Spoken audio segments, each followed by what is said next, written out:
Enfin, on va pouvoir tourner une page, clore un chapitre, parachever notre œuvre et vivre le premier jour du reste de ta vie. Car oui, aujourd'hui on termine les vidéos sur le triangle d'exposition, mais d'abord...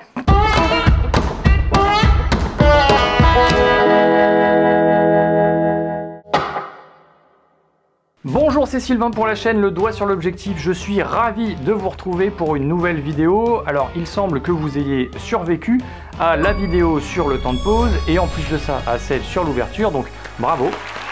Et aujourd'hui, on termine notre triptyque de l'exposition avec une vidéo sur la sensibilité ISO. Alors, si vous n'avez pas vu la vidéo sur l'exposition, je vous invite fortement à aller la regarder avant pour pouvoir mieux comprendre ce que l'on va voir aujourd'hui. J'en profite également pour vous glisser que si ce n'est pas encore fait, vous pouvez vous abonner à cette chaîne et pourquoi pas activer la cloche. Ça ne coûte rien, mais ça aidera énormément la chaîne à gagner en visibilité. Alors de quoi on parle? Eh bien, en photo argentique, on parlait de ISO ou de ASA et ça correspondait à la sensibilité de la pellicule à la lumière. Plus la valeur des ISO ou ASA était élevée, et plus la pellicule était sensible à la lumière. En photo numérique, c'est exactement le même principe, à une différence près, mais ça, j'y reviendrai un petit peu plus tard. C'est de loin le réglage le plus simple de votre appareil, puisque généralement, il est très facile à repérer, soit par une molette ou un bouton dédié, soit avec un accès rapide dans les menus, et en plus de ça, son fonctionnement est ultra simple. En clair, à ISO 100, votre capteur est sensible à une certaine quantité de lumière. En l'occurrence, il n'est pas super sensible, il aura donc besoin de beaucoup de lumière ou d'un temps de pause un petit peu plus long. Si vous passez à ISO 200, il sera 2 fois plus sensible et donc aura besoin de 2 fois moins de lumière qu'à ISO 100 pour avoir la même exposition. Sur mon magnifique D5100, je peux faire varier les ISO de 100 à 6400, mais maintenant les fabricants annoncent des valeurs d'ISO de plus en plus grandes, atteignant parfois jusqu'à 500 000 ISO, voire plus. Pourquoi on reste pas à la sensibilité maximale dans ce cas-là?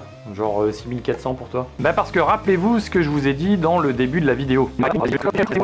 En photo numérique, c'est exactement le même principe, à une différence près, mais ça, j'y reviendrai un petit peu plus tard. Du coup, j'y viens. En fait, votre capteur n'est pas plus ou moins sensible à la lumière en fonction du réglage ISO, mais c'est le signal qui en ressort qui est lui plus ou moins amplifié. Car oui, au risque d'en écorcher certains, c'est ce qu'on appelle un abus de langage que de dire que quand on augmente les ISO, on augmente la sensibilité du capteur. On verra ça plus en détail dans une vidéo sur les capteurs, mais sachez juste qu'un capteur se contente de recevoir les rayons lumineux et de les traduire en signal numérique.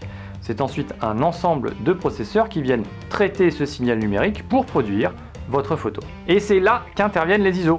Plus vous augmentez les ISO, plus vous allez amplifier le signal qui sort de votre capteur. Sauf que c'est un petit peu comme avec un signal sonore, plus vous amplifiez ce signal et plus ça devient... Ce qui va se passer, c'est qu'à partir d'une certaine valeur, votre photo va devenir de plus en plus granuleuse. Alors en argentique, on appelait ça du grain et c'était plutôt joli. En numérique, ça s'appelle du bruit et c'est... concrètement, ça veut dire quoi? Concrètement, ce qui se passe, c'est que vous allez avoir des petits grains qui vont apparaître d'abord dans les zones d'ombre et qui ont la merveilleuse idée d'arborer des couleurs parfaitement aléatoires. En plus de ça, vous allez avoir des ruptures de netteté sur les zones lisses et vous allez perdre de plus en plus de détails dans votre photo. Bref, c'est pas beau à voir. Regardez cette photo par exemple. Si j'augmente progressivement les ISO et que je fais en sorte que l'exposition reste identique, voilà ce qui se passe. À ISO 100, j'ai un bon niveau de netteté. Je vais augmenter la sensibilité ISO, 200, 400, 800, 1600, 3200 et même un petit boost au-dessus de 6400. Il est vraiment fantastique ce Nikon D5100. Et plus je vais augmenter cette sensibilité, plus le niveau de détail va diminuer et je vais voir apparaître du bruit jusqu'à ce que ça devienne franchement... voilà, du coup on reste à ISO 100.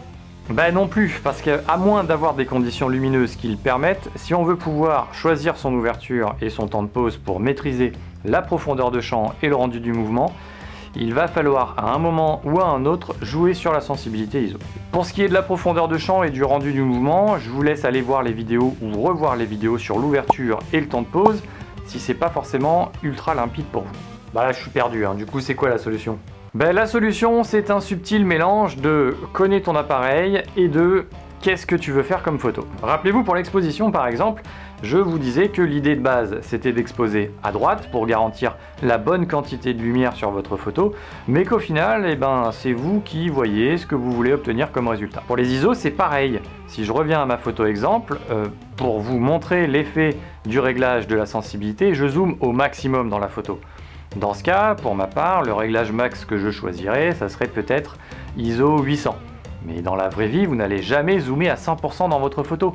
Du coup, si je dézoome, il s'avère que le niveau de bruit reste largement acceptable, au moins jusqu'à 3200, et que même à 6400, franchement, ça reste pas mal. Et ça, c'est uniquement pour mon super boîtier de 2011. Donc peut-être qu'avec un boîtier plus récent, vous allez pouvoir monter bien plus haut et plus facilement dans les ISO. Enfin, vous pouvez aussi avoir envie de donner du grain à votre photo, et du coup avoir envie de pousser les ISO un petit peu plus haut, pour retrouver un effet un peu argentique. En clair, pour savoir ce qui est jouable pour vous ou pas, vous n'avez qu'une seule solution.